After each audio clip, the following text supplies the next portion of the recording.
Okay, let's have a go at exporting UVs from Maya. Now, why do we want to export UVs? Well, we've got our character and we want to texture him, which means if we look at our Pinterest here, you might remember, we want to paint onto a flat image. So UVs are a way to map, as we saw here, a grid onto our thing or an image onto our character. And to do so, actually, let me just move this guy down here and then hide him for a minute. We need to paint into a square. And we can see that you have to know where to paint the face. And to paint bits of, let's see, that is the green around the hands, I think. And we've got various parts of the uniform. Now, obviously, Photoshop isn't, like if we just open an image in Photoshop, we're not going to know where to paint. So you could just try taking a screenshot and put this in as a layer in Photoshop and then paint over the top, but Maya already has a way for you to get these out as a wireframe, as just some lines that you can use directly in Photoshop. So how are we going to go about that? Well, go up here to the UV viewer. So as you can see, I've got my object selected, and here's how our wires look normally in here in Maya. If we turn off the checkerboard, you can see them.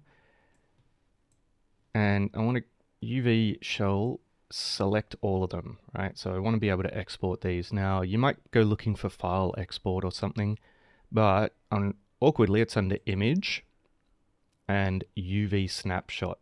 So everything to manage the image that's the texture you'll be using goes in here. So we'll go image, UV snapshot, and it gives us a folder. Now you're probably going to get, by default, it's going to go into, I think it wants to go into images /out UV. You'll see it when you look at it on yours. But I've chosen instead of the default, I want to put it in a folder that is going to be handling multiple exports, because later I'm going to export to Painter as well. So I want to choose my ACR 103 examples dinodog texture demo folder, right? Which is, so my Maya scene is up here, then my Maya project is here, and I'm going to go up one more, and I've created an exports __ dinodog for anything that I want to take out of one program and into another, which is going to be pretty common. And also I've made a Photoshop __ dinodog. Now you could call that image editing or photo or whatever. It could be, you can use any program to paint a flat image if you've got your, well, what you would need is your lines transparent. So I'm going to export first of all our image to, I will call it dinodog UV lines .png. Actually, I don't think I need to put the PNG extension because these options are here. So I've given it the file name. Now by default, it'll be the Maya if, and it'll probably be 2048. I'm going to change it from this format that not much other software understands to PNG. 1024 by 1024. Anti-aliasing the lines will help them to, especially on a smaller image, you could end up with missing bits of lines if you don't use anti-aliasing, which just means if it's a really small line, make sure it adds a bit more sort of softness where it would otherwise, disappear or get jagged. Edge color, by default, it's white, but I find that having white lines on a black background is okay, but as soon as you start putting color in there, it gets hard to see. So I'm going to just say, give me black lines, and we can leave these as is, and we're going to hit apply and close. And you won't see anything happen here in Maya. Often that's the case, but a lot of the output, if it doesn't show you a dialog, goes down here. Right, I'm going to just stretch this across a bit. This is the looks like the scripting related bit down here, but it also shows you all the logs. So if you click on this little dialog down here, it'll pop it up and show you, once you open it up, you can see the recent history of commands, because Maya in the background a bit like Windows. It's a whole bunch of commands that are just getting run through your interface. And you can have a look here and see, okay, so it did UV snapshot, it used all that info we gave it, and it saved it to this folder. So I'm just gonna, copy that folder path if you want. You don't have to do that. You probably got it open in another tab, another Explorer window, like I have over here. But, you could paste it in here and jump straight to it. And then if we look in exports, there's our dinodog UV lines. If we double click it, you'll notice that it is hard to see, because when you have transparency, even the built-in Windows photo viewer now will leave out the background where it should be transparent, and we're just getting its default gray. So that's a good sign.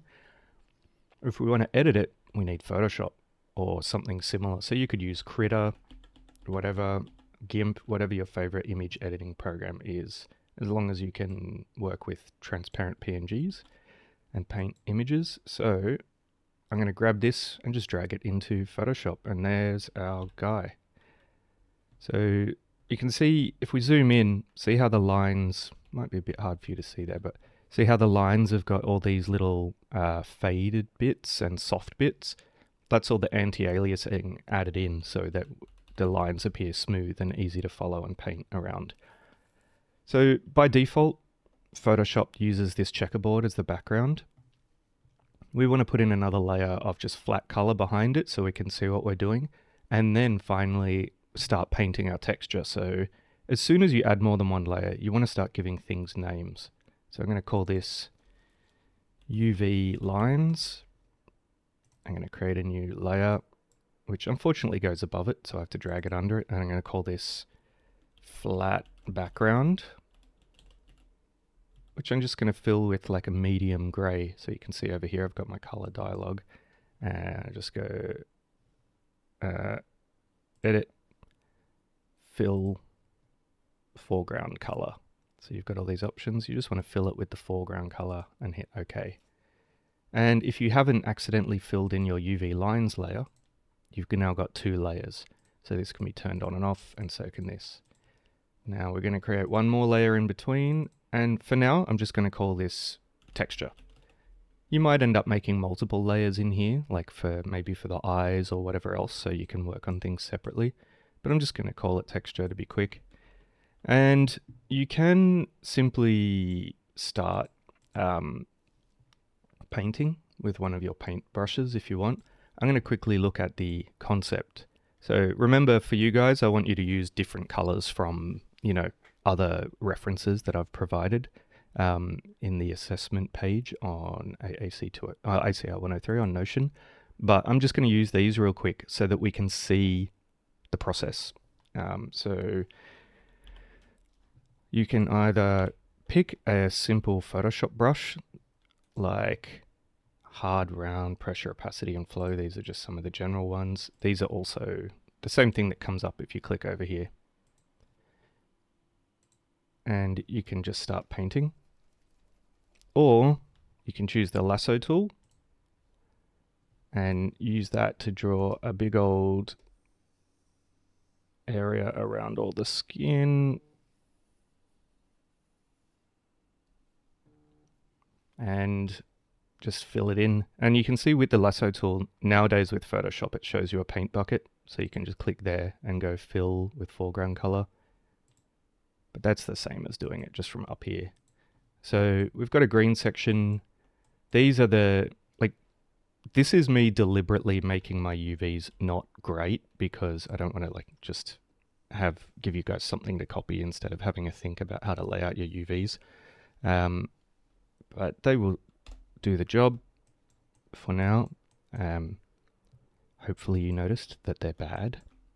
And if we look at our guy over here, which ones are our eyes? Well, if we click on that, we can see that it's not this one, but it's this one here, second from the left. So I'm going to select that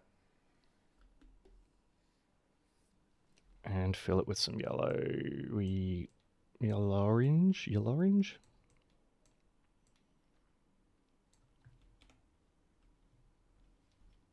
And then over here, some skin tone. So I'm going to copy this color here. I'm going to hit I for eyedropper, click, and then click on fill foreground color. And I'm going to hit save now. But I'm not just going to hit save. I'm going to hit control. Oh, well, I'm going to go file save as, because this was a PNG and now we've got layers in it. I want to just save it as a normal Photoshop file. You might use Clip Studio or Critter, whatever. And I'm going to save it, not in exports, but in a Photoshop folder, because we use a lot of image editing when we're doing, so this is fine.